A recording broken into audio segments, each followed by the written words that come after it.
Halo, pada kesempatan ini saya akan mempresentasikan analisis resiko banjir di wilayah Jabodetabek dengan pendekatan Big Data. Presentasi akan dimulai dari konteks permasalahan banjir, dilanjutkan dengan driver kebijakan dan bisnis, dilanjutkan dengan rancangan solusi data yang digunakan dalam tugas ini, IT governance, dan ditutup dengan deskripsi dan model data. Banjir di Jabodetabek merupakan masalah perkotaan yang berulang dan berdampak luas terhadap ekonomi, mobilitas, dan aktivitas masyarakat. Dari perspektif Big Data, permasalahan ini mencerminkan seluruh karakteristik 6V secara nyata. Volume muncul dari akumulasi data curah hujan historis, tinggi muka air, serta arsip kejadian banjir lintas tahun. Velocity terlihat dari aliran data sensor dengan pembaharuan 10 menitan, dan laporan kejadian yang terus diperbaharui. Variety berasal dari kombinasi unstructured, seperti citra satelit dan data publik berbasis teks, serta structured data, seperti sensor dan tabel administratif. Veracity menjadi tantangan karena kualitas, kelengkapan, dan konsistensi data bervariasi antar sumber. Visibility berasal dari hasil analisis big data yang dapat divisualisasikan untuk memberi insight. Terakhir, hasil analisis dapat diarahkan untuk menghasilkan value, yaitu pemahaman risiko banjir yang lebih akurat dan dapat digunakan untuk perencanaan, mitigasi, dan pengambilan keputusan berbasis data. Market dan bisnis driver penanggulangan banjir berbasis big data dirangkum ke dalam 4 pendorong utama. Pertama, agenda ketahanan kota dan smart city mendorong pemerintah mengelola risiko banjir secara proaktif, bukan hanya merespons setelah kejadian. Kedua, tekanan efisiensi anggaran menuntut alokasi sumber daya yang lebih tepat sasaran dan berbasis tingkat risiko aktual, serta meminimalisir kerugian akibat banjir. Ketiga, tekanan regulasi dan agenda keberlanjutan mendorong integrasi data lintas instansi, serta akuntabilitas pengelolaan bencana berbasis data. Keempat, meningkatnya ekspektasi publik terhadap transparansi dan kecepatan respons, menjadikan data dan analitik sebagai kebutuhan strategis dalam pengambilan keputusan. Dalam analisis resiko banjir berbasis Big Data, terdapat beberapa pemangku kepentingan utama yang terlibat. Pemerintah pusat berperan dalam kebijakan, regulasi, dan koordinasi lintas wilayah. Di tingkat daerah, BPBD dan pemerintah provinsi berperan langsung dalam pengelolaan resiko dan respons banjir. Instansi teknis mendukung operasional melalui pengelolaan infrastruktur dan data lapangan. Sektor keuangan memiliki kepentingan sebagai penyedia pembiayaan serta perlindungan resiko terhadap aset. Selain itu, masyarakat dan media menjadi aktor penting dalam konteks transparansi, persepsi publik, dan legitimasi kebijakan.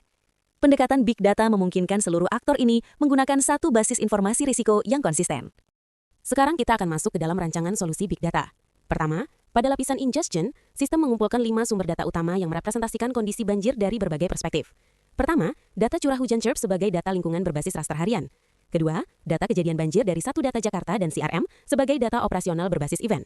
Ketiga, data tinggi muka air dari pintu air DKI Jakarta dengan pembaharuan setiap 10 menit. Keempat, data volume sampah sungai bulanan sebagai indikator pendukung kondisi aliran. Kelima, data diskursus publik dari platform YouTube sebagai sinyal pendukung. Dari sisi mekanisme pengambilan, data tinggi muka air dan laporan kejadian banjir diproses menggunakan streaming atau near real-time ingestion karena bersifat event-driven dan memiliki nilai operasional yang tinggi untuk pemantauan. Sementara itu, data curah hujan CHIRP, volume sampah sungai dan diskursus publik diambil menggunakan batch ingestion karena bersifat periodik dan historis. Pendekatan hybrid ini memungkinkan data dengan karakteristik berbeda dikumpulkan secara konsisten tanpa mengorbankan keterlacakan maupun efisiensi pemrosesan.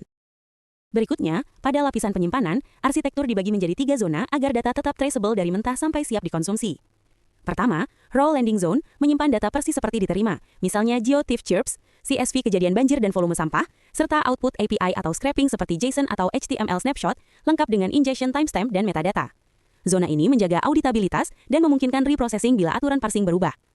Kedua, curated zone menyimpan data yang sudah dibersihkan dan distandarisasi, termasuk tabel yang sudah time-aligned per kelurahan dan window waktu, agregasi rainfall grid ke kelurahan, serta dataset water level dan flood events yang sudah konsisten skema. Di sini, data menjadi analysis ready dan feature ready untuk analitik dan machine learning. Ketiga, data warehouse zone berfungsi sebagai lapisan konsumsi yang stabil, menyimpan indikator teragregasi dan KPI per kelurahan atau waktu, tabel reporting historis dengan conform dimensions, serta output ML seperti prediksi dan probabilitas sebagai fakta analitik. Dengan pemisahan 3 zona ini, sistem menjaga keseimbangan antara keterlacakan, standarisasi lintas sumber, dan konsumsi yang konsisten untuk reporting maupun dashboard. Transformasi data dari data mentah menjadi data siap pakai membutuhkan data processing. Pada kasus ini, proses dimulai dari raw processing, di mana seluruh data, curah hujan CHI RPS harian, tinggi muka air 10 menitan, kejadian banjir, volume sampah bulanan dan diskursus publik, diparsing dan diberi struktur minimal seperti timestamp, window waktu, serta kunci lokasi. Tahap berikutnya adalah cleaning dan standardization untuk menangani data hilang atau duplikat, menormalkan satuan dan format waktu, serta menyeragamkan penamaan lokasi agar data dapat digabung lintas sumber secara konsisten. Setelah itu dilakukan temporal alignment, di mana seluruh data dengan frekuensi berbeda, 10 menitan, harian, bulanan, dan event-based, diselaraskan ke grain waktu harian, daily, sebagai basis analisis. Selanjutnya, spatial alignment digunakan untuk menyelaraskan seluruh data ke unit analisis sampai ke level kelurahan, termasuk agregasi rainfall grid dan penugasan sensor atau stasiun ke wilayah administratif yang sesuai. Dengan penyelarasan spasial ini, seluruh indikator dapat dibandingkan dan digabung secara stabil antar wilayah. Tahap terakhir adalah feature preparation, yaitu membangun feature table per kelurahan hari, serta menetapkan label kejadian banjir sebagai target, sehingga dataset siap digunakan untuk analitik dan machine learning. Setelah membahas mengenai solusi, berikutnya kita akan bicara mengenai IT governance. Mari kita mulai dari sisi security. Di sini terdapat 4 risiko utama. Pertama, pengambilan data dari API eksternal dapat disusupi dan dimodifikasi untuk memanggil API yang tidak sesuai. Hal ini dimitigasi dengan jalur API dibatasi hanya melalui ingestion job terjadwal, tanpa akses langsung dari komponen lain. Risiko berikutnya adalah payload data eksternal berpotensi berbahaya atau tidak valid. Hal ini dimitigasi dengan seluruh data mentah diperlakukan sebagai untrusted payload dan disimpan di raw zone dalam format non-executable. Terakhir, terdapat risiko akses ke data mentah tidak terbatas. Hal ini dimitigasi dengan pembatasan akses menggunakan role-based access control, sehingga analisis hanya dilakukan pada data curated dan warehouse. Dari sisi compliance, sistem dirancang agar hasil analisis dapat di-reproduce, ditelusuri, dan diaudit. Data mentah disimpan secara persisten untuk mendukung reproducibility. Setiap hasil analisis memiliki jejak data dan proses yang jelas untuk traceability.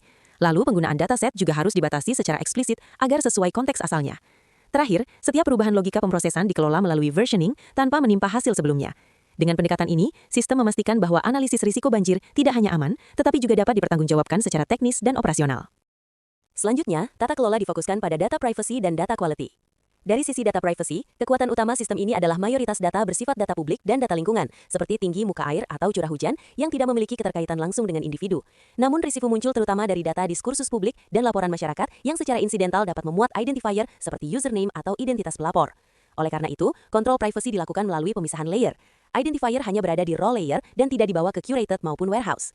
Dari sisi data quality, tantangan utama bukan data yang salah secara eksplisit, tetapi ketidakkonsistenan antar sumber.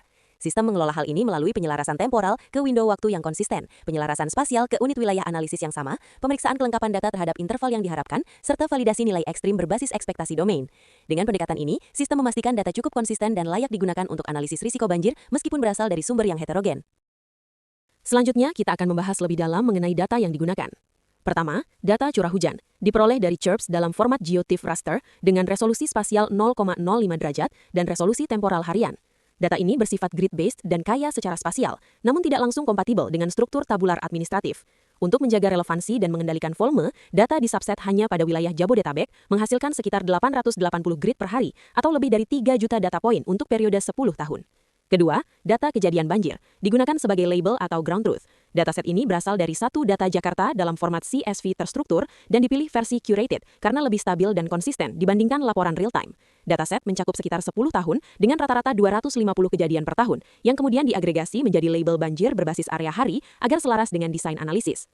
Ketiga, data tinggi muka air, diperoleh dari 28 pintu air melalui endpoint pada situs Posko Banjir DKI Jakarta dengan format JSON semi terstruktur dan pembaruan setiap 10 menit. Granularitas temporal yang tinggi menghasilkan volume data yang sangat besar, menuntut agregasi temporal ke skala harian, serta pemetaan spasial stasiun ke wilayah administratif sebelum data dapat digabungkan dengan dataset lain. Kemudian, data volume sampah sungai digunakan sebagai indikator pendukung kondisi fisik sungai dan potensi hambatan aliran. Dataset ini juga diperoleh dari satu data Jakarta dalam format CSV terstruktur dengan agregasi bulanan per kecamatan. Dataset tersedia untuk sekitar 2 tahun terakhir dengan total kurang dari 1.000 baris, sehingga tidak signifikan dari sisi volume. Namun data ini tetap relevan sebagai variabel kontekstual yang dapat memperkaya interpretasi risiko banjir. Kedua, data diskursus publik dikumpulkan melalui YouTube Video API dalam format JSON semi terstruktur dan digunakan sebagai proksi respons publik terhadap kejadian banjir. Data bersifat event-based dan volumenya sangat bergantung pada tingkat interaksi pengguna. Untuk menjaga konsistensi sistem dan menghindari kompleksitas streaming, ingestion dilakukan secara batch harian. Sebagai ringkasan, seluruh dataset dalam penelitian ini menunjukkan heterogenitas tinggi dari sisi format, granularitas temporal, dan cakupan spasial. Oleh karena itu, seluruh data diselaraskan ke satu grain analisis yang sama, yaitu harian secara temporal dan kelurahan secara spasial, agar dapat dianalisis secara terpadu dan menjadi dasar pemodelan data pada tahap selanjutnya. Setelah seluruh dataset diselaraskan secara temporal dan spasial, tahap berikutnya adalah mengintegrasikannya ke dalam satu struktur analitik yang konsisten. Pendekatan yang digunakan adalah star schema dengan confirmed dimensions, yaitu dim time dan dim location. Intinya, satu fact table, fact flood day area, menjadi jangkar analisis dengan grain satu kelurahan kali satu hari. Setiap baris merepresentasikan kondisi pada satu kelurahan di satu tanggal, sehingga metrik banjir, hujan, tinggi muka air, dan indikator pendukung dapat digabung dalam satu kerangka yang seragam. Seluruhan perbedaan granularitas dihandle sebelum masuk fact table. Pada sisi dim table, dua dim table yaitu dimensi waktu dan lokasi, menyediakan konteks untuk analisis tren dan perbandingan antar wilayah. Sebagai penutup, poin utama yang dihasilkan dari assignment 1 antara lain, pertama, data-data yang digunakan berbeda format, frekuensi, serta resolusi spasial temporal. Integrasi data heterogen adalah prasyarat dalam analisa masalah banjir di Jakarta. Kedua, governance and quality harus melekat di desain, orkestrasi, metadata, dan pemisahan zona penyimpanan menjaga auditability dan kesiapan pengembangan. Terakhir, data modeling star schema menjaga konsistensi analitik. Dengan fondasi ini, tahap berikutnya yaitu Assignment 2, Machine Learning siap dikembangkan.